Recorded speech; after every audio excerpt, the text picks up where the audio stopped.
நண்பர்கள் அனைவருக்கும் வணக்கம். இன்றைக்கி எந்த காய்கறி பற்றி பார்க்க போகிறோன்னா, வெண்டி பற்றி தான் பார்க்க போகிறோம். இது வந்து நாட்டு வெண்டி, மாட்டுக்கொம்பு வெண்டின்னு சொல்லுவாங்க. எவ்வளோ நீளமாக இருக்குது பாருங்கள். கிட்டத்தட்ட என்னோடய கை வச்சாலும் அந்தளவுக்கு 20 சென்டிமீட்டருக்கு மேலே இருக்குது.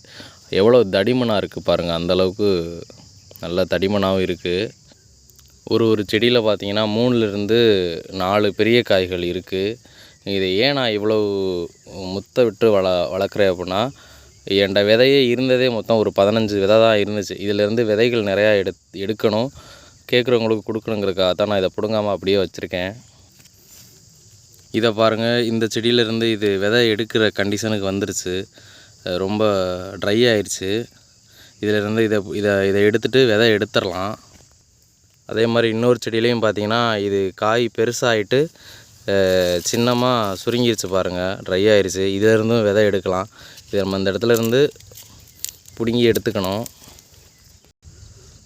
பிடுங்கியாச்சு பாருங்கள். இதில் வந்து குறைஞ்சபட்சம் ஒரு 30லேருந்து 40 சீடு வரைக்கும் இருக்கும்.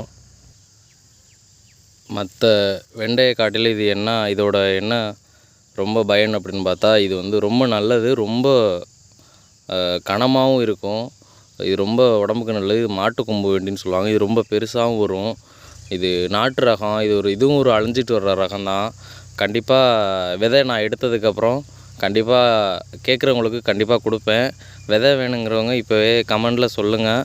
கண்டிப்பாக விதை எடுத்ததும் நான் தொடர்பு கொண்டு விதை எல்லாத்துக்குமே கொடுக்குறேன். நன்றி, வணக்கம் நண்பர்களே.